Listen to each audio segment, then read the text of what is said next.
It's time for a Big Blue Kickoff Live. Nobody can ever tell you that you couldn't do it, because you did. On Giants.com. You know what I saw? New York Giant Pride. And the Giants mobile app. 17-14 is the final. One touchdown, we are world champions. Believe it, and it will happen. Part of the Giants Podcast Network. Let's go out there like a bunch of crazy dogs. Have some fun. Hello again, everybody, and welcome to Friday's edition of Big Blue Kickoff Live, presented by Cadillac, the official luxury vehicle of the New York Football Giants. Dottino and Matt Citak with you. We're here for the next hour to talk Giants football as they prepare for their regular season finale. It's Sunday at MetLife Stadium, 1 o'clock game against the Dallas Cowboys. Our phone number is 201-939-4513. 201-939-4513. You can also find us on social media at #GiantsChat. And if you're not watching the show live, either on Giants.com or the YouTube site, you can always go to the Giants mobile app and catch the archive on podcast platforms everywhere and at Giants.com/podcasts. As usual, we come to you from the Giants Podcast Studio, presented by Hackensack Meridian Health. Keep getting better. We had an opportunity to talk to Coach Kafka this morning, as well as the assistant coaches. And we truthfully do not know, as it stands now, about that injury list, the guys who are sick, the guys who were banged up. They're trying to do some load management here. I don't think there's any doubt about that. We do know that Abdul Carter is feeling better and was going to at least try doing some things today. How much? We still don't know the answer to that.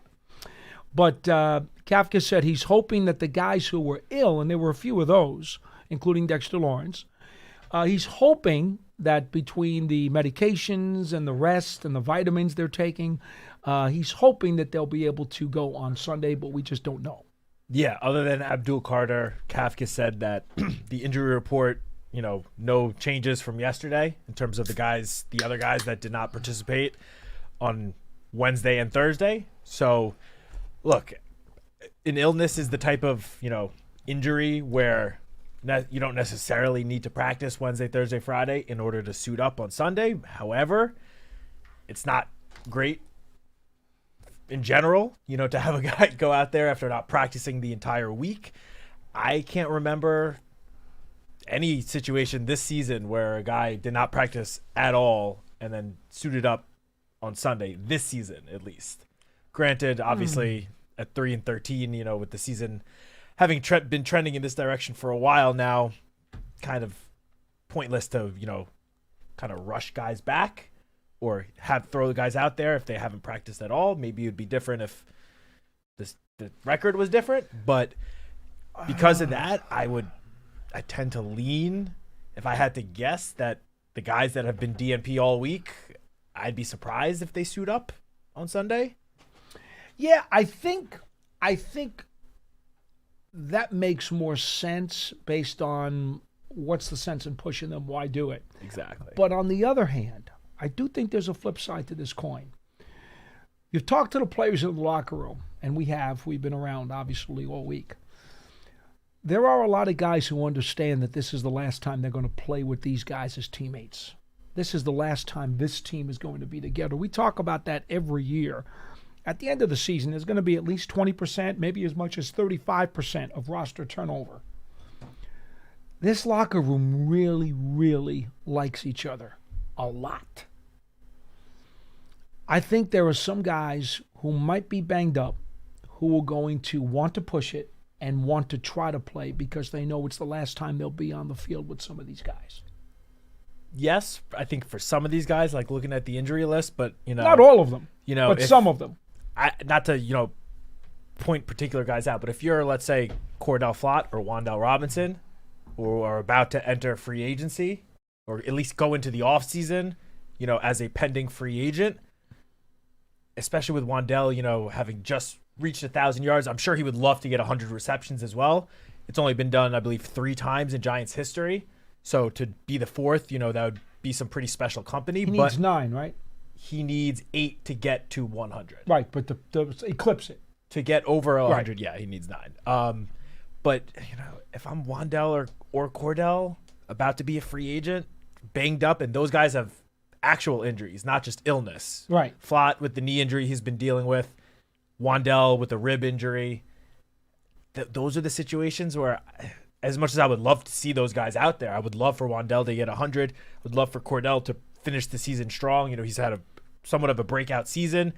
And if he can continue that against the Cowboys receivers and CeeDee Lamb and George Pickens, that's an amazing way to end the season. Mm-hmm. But at the same time, they're about to enter free agency and they have actual injuries. Assuming that they actually do get listed as DNP again today on the injury report, I'd be surprised if they're out there, as much as I'm sure they kind of wish if they were healthy that they could be. And then like Javon Holland as well. Like he had an actual injury that he left the game. And in also week 16. Monitored for concussion too. Yeah, and he's in concussion protocol. So I'd be surprised. I don't think he's going to But the illness, Theo Johnson now, he missed all of practice last week with an illness, and he still hasn't practiced. He's got to be dehydrated. I got to believe after being sick for over a week. We kind of see this every year around, the December last month of the season across every locker room in the NFL. I don't know how this always happens, but whether it's the flu or whatever, some sort of illness, one guy gets it and it just works its way around the whole locker room. I mean, that's why you see multiple guys listed as illness this week. It's been, been that way on the injury report, I think, for a couple of weeks now, guys listed as illness. So I tend to lean based on no actual, information on this other than just the injury report. Right. But I got to think that all the guys that are DNPs for 3 straight days are not going to suit up. But we'll see. Even if that does happen, that just means that other guys are going to get opportunities. And it could be for a lot of guys or some guys, their first and only opportunity all season to really make somewhat of an impact, which I know one game, obviously small sample size, what's that going to really do? But for some of these guys, as you mentioned, they may not be here. The guys at the bottom of the roster, they may not be here next year. So this might be their one chance to really do something as a New York Giant. Well, that's why I think each individual player is going to be taken on its own merit, because there are some guys who are contractually in a different situation than others, and that does have to be added into the equation. I get that. I think that there are probably at least a couple of guys, if not more than a couple of guys, though, on that list who probably want to play. Oh, I'm sure they all want to some degree. And whether or not they do remains to be seen. All right, what about the Cowboys now? Interesting thought here. Jerry Jones comes out and says Dak Prescott is going to start, but then was very vague about how that's going to wind up. So they've always got to be in the media. He's always got to make some sort of headline. That's Jerry. You can't just say, yes, that's Jerry for you. So it remains to be seen if the Giants will see him or not. Now, here's the interesting part about Prescott. As a rookie, the Giants beat the Cowboys twice, but since then he has won 14 consecutive starts against the Giants. I mean, talk about having a hex over an opponent. And here's the thing, too. He's done it every which way possible. He's done it by leading them on field goal drives at the end of a game. He's done it by leading them on scrambles that wound up beating the Giants. He's done it by throwing ridiculous pinpoint passes that his receivers made great throws on or catches on to beat the Giants. He has truly had a Houdini-type spell over Big Blue. So, to be honest, Jerry says he's starting. If he feels he wants to take him out, I'm not going to cry. Yeah, I mean, based on his comments to the media, it does not sound like Dak is going to play all 4 quarters. He's definitely going to start, as you mentioned, as Jerry Jones mentioned. I will say, if I'm the Cowboys, and again, this is my personal opinion, but right now you're 7-8-1. For whatever reason, I know one game when you're out of the playoffs doesn't make a whole bunch of difference, but going into the offseason saying, at least we were in a down year where we dealt with injuries, at least we were 500 versus 7-9-1. I think that they're going to want to come out and obviously win this game. Like, it is a meaningless game for them, just like it is for the Giants, but I do think that they're going to have some motivation to come out and try to win this game. Not to mention, heading into the last game of the season, Dak Prescott leads the NFL in passing yards. And despite Stafford's right on his heels. He is right on his heels. He has a 34-yard lead over Stafford. And Stafford, playing in that game Saturday night, you know he's going to play the whole entire game because that is for the number 1 seed in the NFC.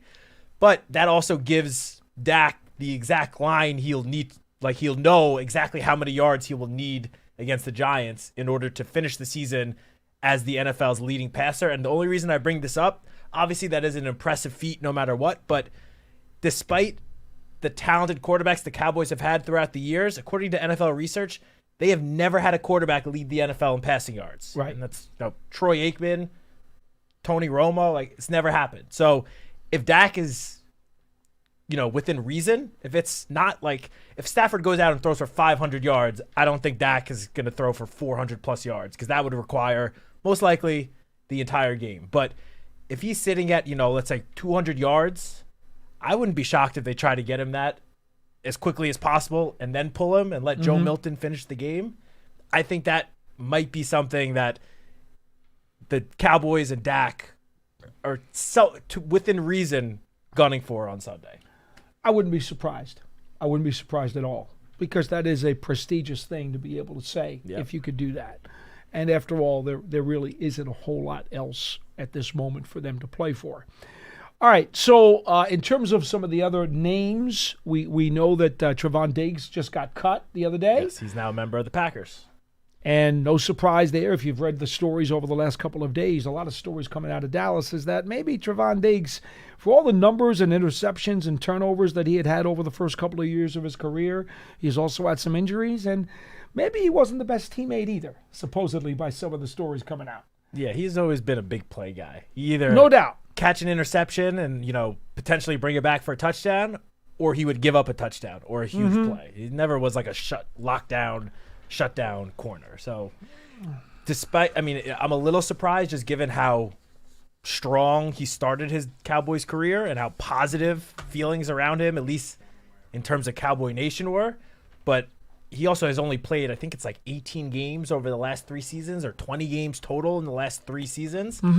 And as we know, if you're not available out there for your team each and every week, or at least most weeks, you're no good to your team. So at the end of the day, it's not too surprising given how the last couple of seasons have gone. We know their defense has been near the basement, if not in the basement, for most of the season. So I won't even go over the fact that they still have some good players, Odigizua, Clark, Clowney, although at the end of his career, Clowney, but still he has been known to still make some plays. So they still have some guys who can do things on D, but on offense. Quinnen Williams. Yeah, no question. Although he hasn't really done much after that first game with the Cowboys against the Raiders. Hasn't kind of quality gone quiet player since then. But a quality player. Yeah. In any event, the big thing when you're looking at Dallas, though, obviously, is the fact that they've got Ferguson at tight end, they've got Lamb, they've got Pickens. And by the way, Pickens is in a contract year. Yep. I haven't heard a lot of people talk about that. I know that him and Lamb have become a devastating duo to most defenses in the league. I get that. Pickens is having another phenomenal season. He's a great talent. But he is in a contract year. And we know that Jerry's contract negotiations with his superstars don't always go well. Murky at best.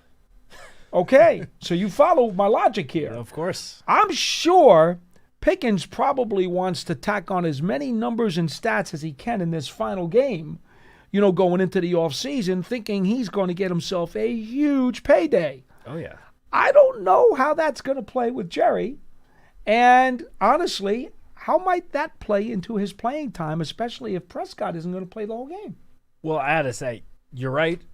Pickens probably wants, despite being in the contract here, he wants to add some stats to his final line. But at the same time, he's already got career best numbers across the board and among league leaders in receptions, in receiving yards, touchdowns.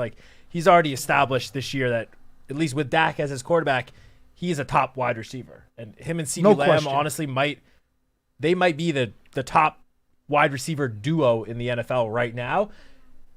Does it last to next year? That has got to be the biggest question facing the Cowboys going into this offseason, along with how do they fix their defense. But yeah, I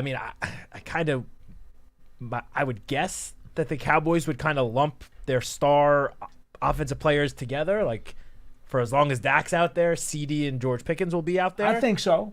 Is when Dak comes out, you're going to have those 2 star receivers trying to catch passes from Joe Milton? I don't think so. I don't think so either. No, because That's where I would lean, at least. You never know with the Cowboys, but no, you never know. I would lean that way. The one, and Pickens is known to be very vocal, and he's not afraid to air his gripes either. correct. So watch him on the sidelines, because if they do take him out, I don't think he's going to be very happy.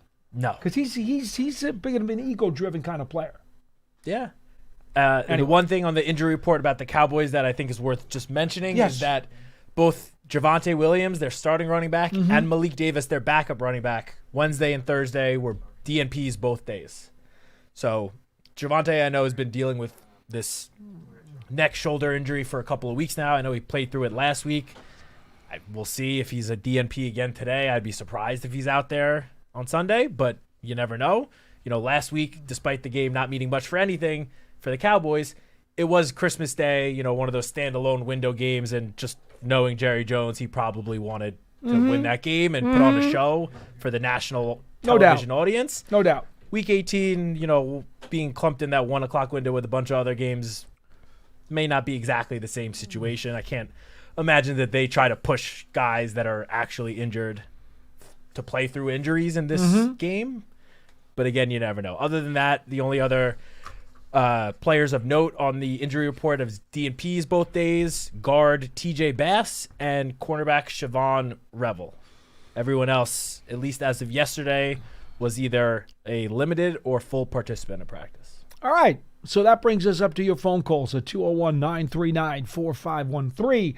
Joe in Connecticut, you are first on the program. Hello. How you doing, guys? What's going on, Joe? Fantastic job. Hey, Fantastic job you guys do. We appreciate it. Happy New Year. Thank you. So I've been a fan for, I'm 72, so I go back to Tittle the Schaffner. And Well, 72 you said? Or 62? Yeah, I'm 72. Oh, yeah. you're 72. Yeah. Nice. Yeah, and I've been watching since black and white TV, Tittle the Schaffner. The Giants come out on the field with Chris Schenkel. Absolutely. Oh my goodness! And watch it on the black and white TV. And I talked to you before about that, how my father was blind, and I used to tell him how to. He got diabetes and he went blind, and I used to do the play-by-play. But I don't want to go on that. But I've been a Giant. I mean, I've seen it all, Paul. Just like you, I've seen the 70s. I've seen ups and downs of the Giants, and this year, if Malik doesn't go down and Scatterboo doesn't go down, every year I look forward to playoffs. We could have made the playoffs this year. We could have been 10-7. Coulda, but we should have. And a couple of bad games here and there, and I wanted to put that. Do you see that guy from Indiana yesterday? He's not Dart. Come on, he's not Jackson Dart. Mendoza. He can't run. Mendoza. I've been around the block a little bit. This guy, Jackson Dart, he's got it. He's our guy. Cut the noise out with these fans. Oh, we want the number one pick. Blah blah blah. Come on, And if he had some player, what I see is we got a good defense. We got to get a couple of players, get some coaching for the defense, get a good offensive coordinator. If it's not the head coach, that's the offensive guy, like McCarthy or whoever, Stefanski, the guy from Cleveland Browns, somebody's talking about. But, right. I don't want to go with a new guy that hasn't been a head coach. That's my thing. I was always a Parcells guy, but, I just think that if he has a big target like Plaxico, everybody comes back next year, Scatterboo, Malik, and then maybe a big running back that can pound it in there, and the safeties are doing okay. I don't know. I played safety in high school and junior college and stuff, and I was a hitter and stuff. And then you see that game yesterday. I don't understand how the college quarterbacks, they were getting killed yesterday. They don't call anything. And then Jackson Dart comes in here playing the same way they do, and he's getting ridiculed. Come on, let the kid play his game. That's you can't take it. You can't take his game away. I know he's got to slide once in a while. He did that in the last game. He got out of bounds a few times and he slid a few times. But come on, you can't take the heart out of the kid. This kid's a leader. He's got heart. He's got guts, and I like him. And I think if we get a couple of Johnson. I wish he could catch the ball once in a while. He's a big target, but we need a big target. Maybe that guy Tate from Ohio State. And, I think we'll be all right. I'm disappointed that, I'm not going to watch my Giants anymore after Sunday. I just, every year is another year. My nephew, he moved to Florida. He's like, because my second team is Jacksonville because Coughlin was there. And my daughter lives in Jacksonville. But, my nephew says, Uncle Joe, are we ever going to win? I was like, oh, my. And as a matter of fact, it was funny. The last game I went with him, we went to the Packer game. We got free tickets. My daughter's teacher couldn't go to the game, gave us tickets. It was the game that Strahan got his sack against the Packers. Brett Favre, I think that's 2000. Here's what you tell your son, though. Tell him that you remember asking your dad in the mid to late 60s and early 70s if the Giants were ever going to win again and if they were ever going to make the playoffs.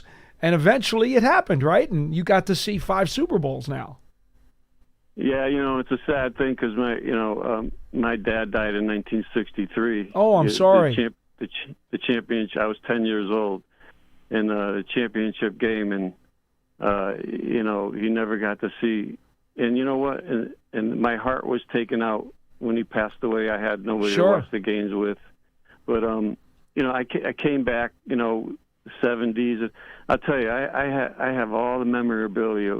We used to go to the gas station and every time you filled up a gas tank, they give you a picture of a Giant. Andy Robustelli one week, somebody else next week. I remember those prints. And then, of course, there was the other gas station that gave you the little stamps.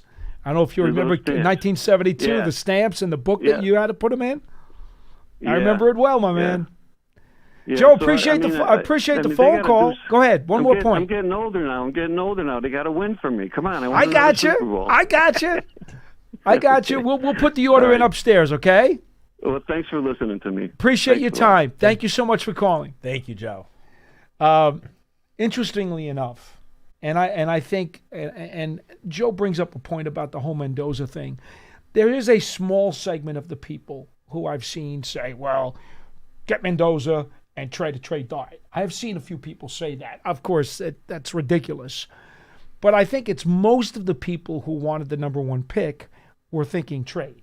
Yeah, I was going to say, I completely understand the large section of our fan base, that wants us to end up with the top pick, which it's still possible. It's obviously less likely now than it was this time last week, but it is still possible.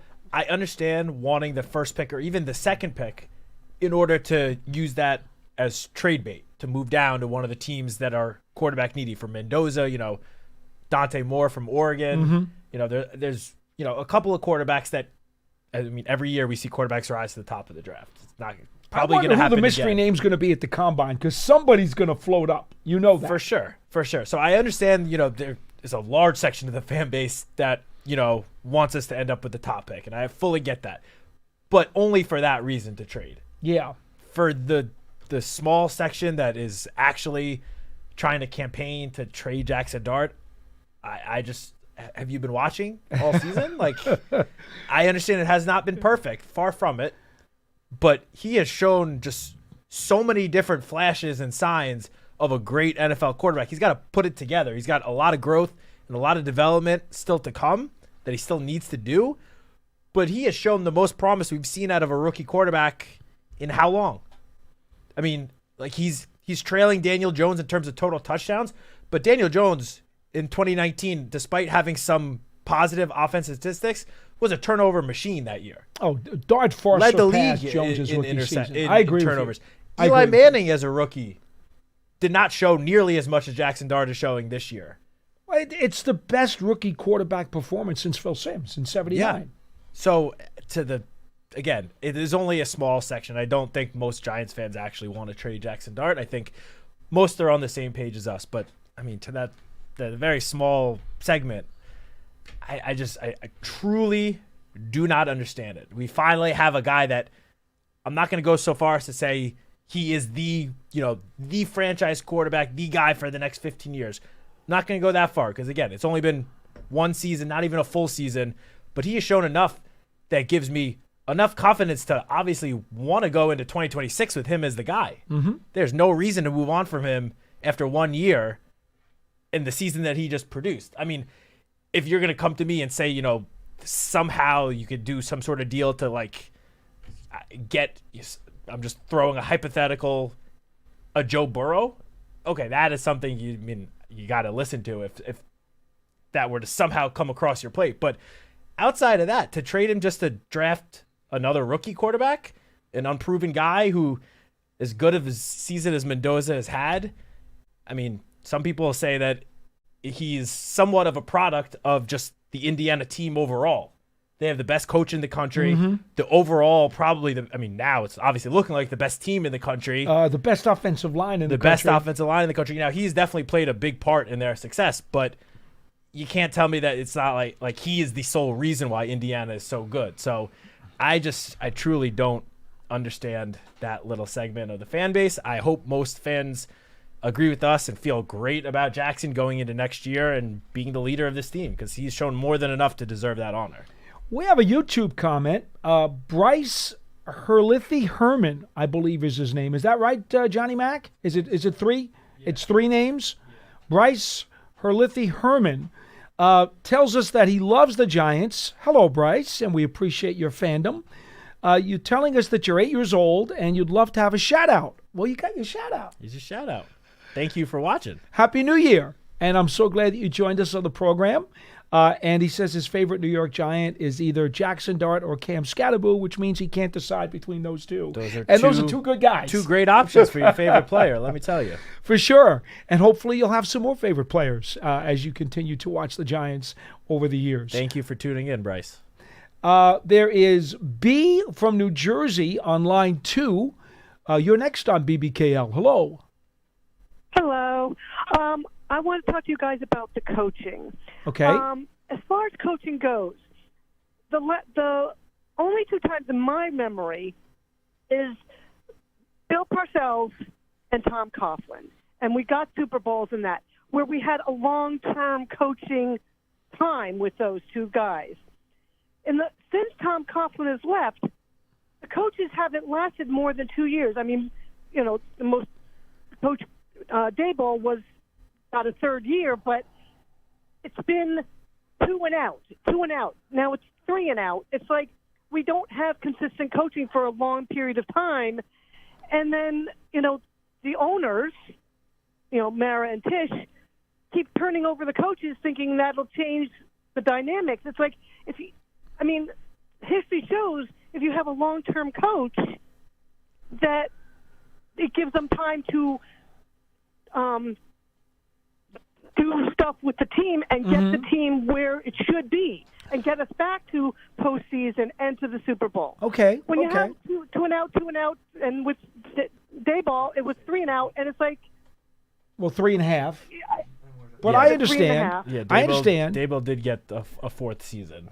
I think John Mara has been very clear, the team co-owner has been very clear that he really abhors the having to change coaches so quickly. That is not in the Giants' DNA. No. They don't like doing that. Now, by the way, just as a matter of fact, okay, Jim Fossil was here for a handful of years. Dan Reeves was also here for 4 years. So, those guys were not turned over after 2 years. Just want to put that out there for factual reference. But in terms of your comment, yeah, I understand. The question becomes, though, if you don't truly believe in exactly what's happening, are you doing a disservice and an injustice to keep the guy in there just for continuity's sake because you don't want to make a change, knowing full well in your heart of hearts that you don't think the guy is doing the proper job and the circumstances are not right? Don't you owe it to your franchise, your players, your fan base, don't you owe it to them to say, look, if I honestly don't believe this is working, I have to pull the plug, even if you don't want to? Not only that, but, I'm not going to count Dable because obviously he just got let go in midseason. He's been on the down low since then. But the other 3 coaches that were 2 seasons and out, I don't think none of them are in the NFL still. It's not like they went on to not as head coaches. No. Well, Judge is at Ole Miss. Yeah. Shermer was last at Colorado. Is he still at Colorado with Deion Sanders as the offensive coordinator? I don't know where Shermer is, but McAdoo is in the league. McAdoo, yes, I think he's in New England. I think but as like a position coach. Yeah, he's assistant. So it's not like any of those guys went on to be a head coach somewhere else and have like great coaching careers. So I agree with Paul here where I don't think it was the wrong decision to let any of those guys go when they were let go. Like it was all 3 of those situations, it was very clear that a change needed to be made. And so the change has been made. But no one in ownership definitely does not like that. I mean, again, you mentioned Coach Coughlin, who was here for over a decade, to then have 4 coaches in the next decade, and we're about to have a 5th in the 11th year. Nobody wants that. The goal is to find the coach that can be here long term, especially now with Jackson, who hopefully will also be here long term. The hope is you get that coach that can be the coach QB combo that leads this team back to its glory days. B, and I don't know how long you've been a fan, but let me just okay. So then you remember the days when they used to tell you a coach would come in, he'd have his press conference, and they would all talk about a 5-year plan. That's the way it used to work.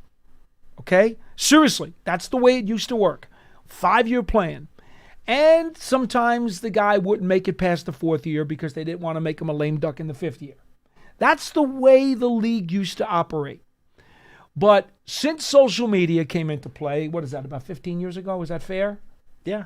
Okay. Give or take. Since social media came into play and the rise and the power now of all the 24-hour sports outlets, whether it's radio or television, what happens is the pressure from the marketing and the business and the fans and the media, it's become so much more intense that these teams over the course of time have now become, because of the pressure, much more impatient. And so what you see now, and it's commonplace in this league now, coaches are lucky sometimes if they can get even to a 3rd year. And the Giants are a prime example of that.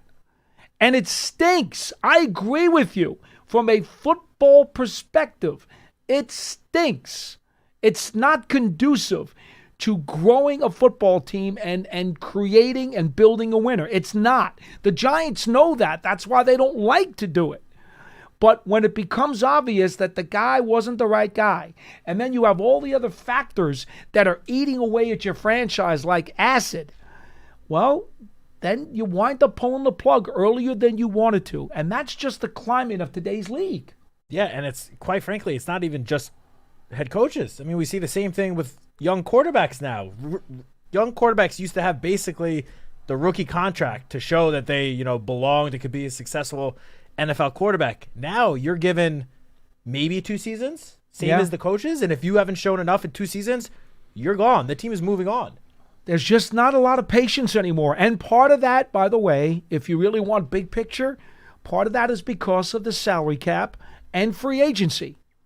And that stuff basically rips your roster to shreds every few years.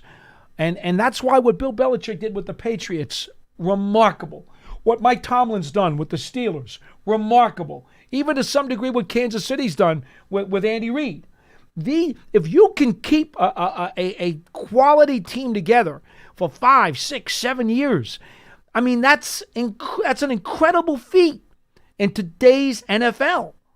So I appreciate your sentiments. I just don't know that there's an easy answer that's going to rectify all of this, other than you get a guy in here who wins. That's the easy answer, right? Yeah. You win. I mean, Dable, went to postseason the first year that he was in. He did. So it was a great year, but then the next 2.5 were pretty bad. That happened with Dan Reeves too. Remember, Dan Reeves came to the Giants in '93. The Giants went to the playoffs that first year, and then the next 3 years, they didn't go to the playoffs, and he was done. I mean, but at least he got more than 2 years, okay? Yeah. Again, there was more patience. The climate was different in those days. Before the electronic toys. Well, it just, unfortunately, this is part of our society, and it's all over. People don't look. People complain when they have slow internet. For goodness sakes, nobody has patience for anything anymore. Well, thank goodness I don't have dial-up anymore. Believe it or not, I gave up dial-up years ago too. I know that's hard to believe for some of you. Anyway, B, good to talk to you, and we appreciate the phone call. Thank you, B. Call again. 201-939-4513. Tim in Sacramento, California is next on BBKL.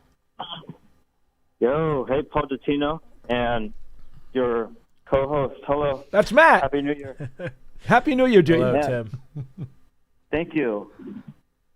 What can we do for you today? I'm going to go get ready to ball up right now in downtown Sacramento. I know in New York you guys have like famous Rucker Park, right? Well, yeah, across the river. Yeah. In the city. Yeah, we're actually on the Jersey side of the Hudson River right now. But, yeah, there's the Rucker Park is in New York. Sure. Wow. Hey, how you doing, amigo? And you want to say something to New York? Hey, hello. How good one, man. All right. Well, I'll tell you, we appreciate it. Have a good one. Have a great 2026. A couple of quick promotional announcements we do have to make. Giants Huddle podcast, of course, up and running as always. John is always getting interviews from Giants people and NFL personnel. Anything going up today? Yes, I'm not sure if it's up yet. It might have been posted this morning, but John sat down for his weekly player interview, and he sat down with Marcus Bowe. Yes. Coming off his first start at left tackle, going into his second one. Obviously, rookie year, some limited action, but hoping to end the season strong. So that is already up, actually. So there's that. And then I believe it was maybe on Wednesday, we posted a Papa's Perspective. Bob Papa had a conversation with Ed McCaffrey. Easy Ed McCaffrey. Yes. So those are the two latest videos. Latest huddle / podcast videos we have up. We have our final in-season Giants hangout as well. Believe that was posted on Wednesday. Well, you guys done with that? I thought you had one. We got one more next week, but in season. In season. In season. We'll have a recap episode next week as well. And don't forget, folks, Special Olympics New Jersey's annual Snow Bowl is heading to Rutgers SHI Stadium in 2026. This annual flag football tournament will be on the field of Rutgers Stadium from March 6th through the 8th. A 6-on-6 tournament will feature competitive, recreational, and co-ed divisions, and all proceeds benefit thousands of Special Olympics New Jersey athletes across the Garden State. Register your team today at njsnowbowl.org. That's njsnowbowl.org. 201-939-4513. I just thought we didn't bring this up really from when the assistant coaches spoke. Yeah, sure. Prior to Mike Kafka speaking, but something that I think Giants fans might be interested in hearing is Carm Brasillo spoke to the media, and he did mention, obviously there is a offseason coming up with a lot of questions. We don't really know what's going to happen with the coaching staff, the head coaches. Carm Brasillo did mention that he is under contract for next year. And 2026. 2026. Yeah. And he said he did not see, but the beat reporters told him about how a large segment of the fan base has been calling and hoping that he stays no matter who is the head coach next year. And just to note, Brasillo did say that he would love to be back. He's under contract. As long as the Giants want him back, he would love to be here. So obviously that's going to depend on who gets hired as head coach, who he wants to bring. If he wants to bring in his own guy, that remains to be seen. But just figured, given the success of the offensive line this year, and how much, at least I have seen the praise on Giants Twitter for the offensive line and Carm Brasillo. So I just thought, a little nugget that you guys might find a little interesting. clearly in a frustrating and disappointing season such as this one, the offensive line by far is one of the brightest spots. For sure. I mean, prior to last week when obviously Andrew Thomas and John Michael Schmitz were put on injured reserve, ending their season a little early, but Pro Football Focus had the Giants offensive line ranked in the top 10 for a good chunk of this season, which I don't know if you told me that before the season, I don't know if I would have fully believed you, to be honest. I mean, we were hoping for, just middle of the pack, that middle third of the league is where we were hoping. We said, the Giants could play some good offensive football if we just get there. According to at least PFF, which is not the end all be all, but top 10 offensive line. So I, for one, would also like to see Carmbrasilla back if everything falls, accordingly. I suspect that's a pretty unanimous feeling around these parts. Yeah. We go back to the phones. Paul in South Carolina is next on the show. Hello. Good afternoon, fellas. Hello. Hey, Good to talk to you. Happy New Year. Good afternoon. How you doing? Good. How are you? Good. Listen, Paul, just to make us, I've been watching football for the Giants since the 50s. That's a long time. 10 championship games. Excellent. And none of them live, but I used to watch all the time. But anyway, a couple of things. I have a couple of questions. First of all, who takes care of the time clock when the game is going on? Is that one of the officials? There is an official upstairs in the box who has a little electronic console, and he is working the buttons for the clock. But there's also an official down on the field who also keeps track of the clock as well, and they constantly confer to make sure that they're in sync. Yeah, the reason I'm asking this is because I'm going to say a yogiism. I think football is 50% physical and 90% mental, and I think the officiating in today's game is they can't keep up with the athleticism of the game, plus the visual acuity of the game. They can't follow it. I think it's too fast for them. What do you think? I think you make a very astute observation. I'd like to see the overall quality of the officiating get better. I'm not sure exactly how we do that because the athletes are bigger, stronger, and faster than they've ever been before. And yes, the game is incredibly difficult to officiate. And on top of that, have you ever actually looked at an NFL rulebook? I mean, if you actually physically had one in your hands, you would get a headache just opening up the first page. Seriously, it's like a Bible. So I get how difficult the job is. I don't know what the best way is to get the officiating to be better, but I've always advocated what the CFL does, and they've done for years with an eye in the sky, and they give you that extra ability to kind of legislate some of this stuff. But that's just me. Yeah, I don't want to get in trouble by going into the officiating this season. So all I will say is, similar to the Giants' performance this season, I think there has been some room for improvement from the officiating across the NFL. You're such a nice man. Okay, Paul, what else do you have for us today? Eye in the sky. I agree with you on the eye in the sky. Okay, and what was number two? Point number two. Well, the other thing that I wanted to mention, what drives me crazy is when the clock is running out. That 40-second clock, and it's running out, and it gets down to 00, and it goes 1, 2, and they still don't blow the whistle. What is the possibility of putting a buzzer in the official's ears that when it hits 0, it goes off? I don't know that they could hear that.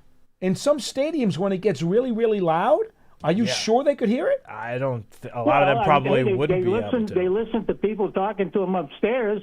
Why can't a buzzer go off in their headset? Isn't that? I don't know if it's like written down in the rule book, but at least the unwritten rule is that the official looks at the zeros on the clock and they get a beat, and then looks back at the field, and if the snap still hasn't happened at that point, then they blow the whistle for delay game. But if in that split half second where the ref is going from the clock to the field, the snap occurs, then they let it play. I mean, I don't know if that's in the rule book written down like that, that might be like an unwritten thing. It's kind of assumed as an unwritten grace period. You get one beat when the play clock hits 0. You get that one beat. It's not a second; it's a beat. It's like what you say. It's a look in. Yeah. Look in back to the field of play. I mean, I understand your point though, because you're thinking to yourself, technology is so great. Why can't we get everything right down to crossing every T and dotting every I and get it as precise as possible? I appreciate the thought. I don't know that of all the different things that I think could be changed in the rule book, that would be at the top of my list. Okay, I got 2 more quick things. Okay, One, go ahead. I think Jackson Dart plays a lot like Fran Tarkington did when he was playing with the Giants. Well, when he played his career, but. Can I give you another? I wouldn't say much Francis, but I think he plays a lot like a young Phil Simms. No, I because don't think so. I'll tell you why. He doesn't. He's very elusive. Yeah, That's but why so I was think of Phil. Fran Tarkington. Paul, if you remember when Phil was a rookie, and he'll tell you this, he used to run around a lot more until he started getting hurt, and then the running around kind of stopped. But Phil was a much more mobile quarterback and a runner when he was a rookie. He had to, because the line was so bad. If he didn't run for his life, he would have gotten killed. Yeah, I don't remember that. But he does have the same mentality.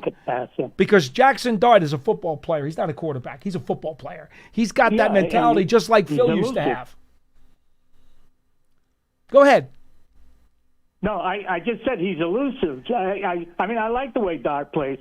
You can't teach smart, and he is very smart. Mm-hmm. I think he's a very heady ball player, and I think he's going to do nothing but grow. Listen, I got 2 quick names for you from Blast from the Past, and to see if you remember them. One is Hartwell Menifee. I do not. And the other one is John Contoulis. I do not remember him either. And if he doesn't remember him, there's no way I do. What is the context of those 2 names? Contoulis was a defensive tackle from Connecticut, played for the Giants. Okay. And Hartwell Menifee, I don't remember where he came from, but I think he was something like a 3rd-round choice, and he was a receiver. Played 3 years with the Giants. I just threw those 2 names out just to see if you, because you seem like the historian of the Giants. You stumped me. You stumped me like they used to have on ESPN, Stump the Schwab. Yeah, you just stumped me with those they 2. have it, the NFL draft, the Stump the Truck or whatever, Stump yes. the Van. Yes, Stump the Truck. Well, That's right. Yeah, Paul, anyway, thank you. I to be honest with you, I hope the Giants win this Sunday. But in a way, I hope they don't win, because I think having the second choice is better than the first, because there's no question Las Vegas is going to take Mendoza. That's my opinion. Mm-hmm. Paul, please call us again. Thank you, Paul. Take care. Alex in Syracuse, you're next on the program. Hello. Hey, guys. Happy New Year. How you doing? You too. Good. How are you? I'm doing well. Hey, I agree with that last caller on almost everything. Just wanted to say, yeah, you see a lot of that narrative about wanting to lose and the whole tanking thing, and I've never been on board with it. Regardless of who we're playing this week, I would want us to win, but especially because it's Dallas. I mean, what are we even – anyone? If you're a Giants fan out there and you're okay with losing to Dallas for some sort of draft capital, I'm with you, man. I understand the sort of analytical lot, but it's Dallas. What are we even talking about? I might have to revoke your Giants fan card if you are willing to lose to Dallas. And if you've been watching any of the post-game stuff, any of the Hard Knock stuff, if you saw the clips of that team after they won last week, even in a quote-unquote meaningless game, I mean, how do you not – I don't know. I just think even though the team's going to be different next year, and I know we don't always believe momentum goes from year to year, I think there's a lot of young guys on the team that are going to be here next year, and I do think that, that feeling of winning will stick with them, and also that feeling of losing that they aren't going to want.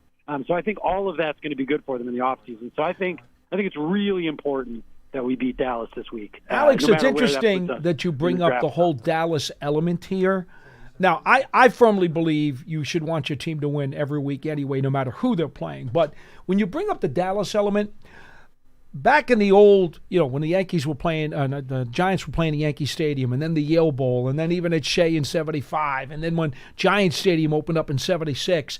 If you remember those years at all, and if you don't, ask people who do, and they will tell you that beating the Cowboys, it was great to compete with them. If you played them tough, that was like a badge of honor. But to beat the Cowboys in any of those years was almost like winning a playoff game. It was that exciting. It was that intense. It was that important to beat the arch rival Dallas Cowboys. So any Giants fan who's been around at least for a few decades, you understand that star, like Brandon Jacobs used to say, and Brandon was like a Brahma bull with steam coming out of his nostrils whenever he saw that helmet. I mean, boy, did he despise that helmet. So there is definitely a very deep-seated feeling of loyal, longtime Giant fans to beat the Cowboys. Yeah, look, again, as I said before, I can understand why there are some fans rooting for a loss for a draft for the draft slot. I get it. No one in this building has that mindset, but I fully understand some fans thinking that way. But Alex, to your point about the Cowboys, the Giants have not beaten the Cowboys in 5 years. It's 9 straight games. 5 years since the last time the Giants beat the Cowboys, and they beat them once since 2016. Since the 2016 season, they have beaten them once. It's not even a rivalry at that point. It's just complete domination from one side to the other. Yeah. So this game might be meaningless, but how could you ever say you don't want to beat the Cowboys? And I'll finish, and I'll let you go, and then I'll let you finish up. Do you remember when Jerry Jones opened AT&T Stadium, Jerry's World, and the Giants were the first team down there, and they won, and then Eli signed his autograph in the locker room? That gives you an indication about how sweet it is to beat the Cowboys. Yeah, and I'll add this too, because those are great stats, Matt, and that's a large part of the reason I want to beat them. Also, last night I was trying to remember. I went back. It was a little torturous, but I went back and I looked at the all-time records between the Giants and all of the teams in our division. We're leading Washington by a good amount overall. We're down 7 games to Philly all time. The Dallas record, don't quote me. These numbers might not be exactly correct, but something like 78-47. So we got a lot of catching up to do, and so I'm never willing to lose a game to the Dallas Cowboys. Are you kidding me? So Alex, just remember the Cowboys haven't been to an NFC Championship game in 30 years. Okay, just remember that. Right. And in that time, the Giants have done a few really cool things with something called the Lombardi Trophy. Just remember that. That is true. Thanks, Alex. Thank you for the call, Alex. Lou in Texas, you're last on the program. How's it going today, guys? Hi. Good. How are you, Lou? So, any chance you see the Giants pulling a Patriots of this year based on some of the pieces we have in place, like Dart, Neighbors, Scattaboo, Burns? Do you see that potentially happening, that we could have a massive turnaround for 2026? Look, that's obviously the hope.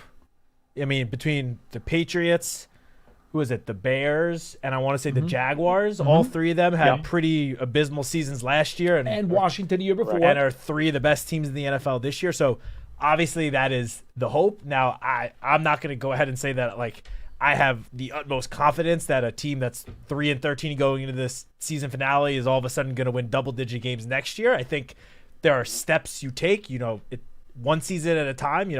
I like to think more of what we saw the Detroit Lions do. Go from literally the worst team in NFL history to they had the next year where they were around 500. They had that winning streak at the very end of the year that got them just over 500 or to 500. And then that next year is when they really became the dominant Lions that we at least saw the last couple of years. Obviously not this season, but that's sort of, in my mind, I think a slightly more of a, realistic timeline. Obviously we're talking in a positive way. It's not for certain, obviously, that even next year the Giants, make that jump to around 500. But that is where I would tend on a more realistic, spectrum. Okay. Where I would go. Obviously, ideally, would love for us to win 10 games next year. Yeah, I got one last quick thing, guys. My son My son is 29. He was born in 1996. He is the curse of why the Cowboys have not made the NFC Championship game. Go Giants. Go Big Blue.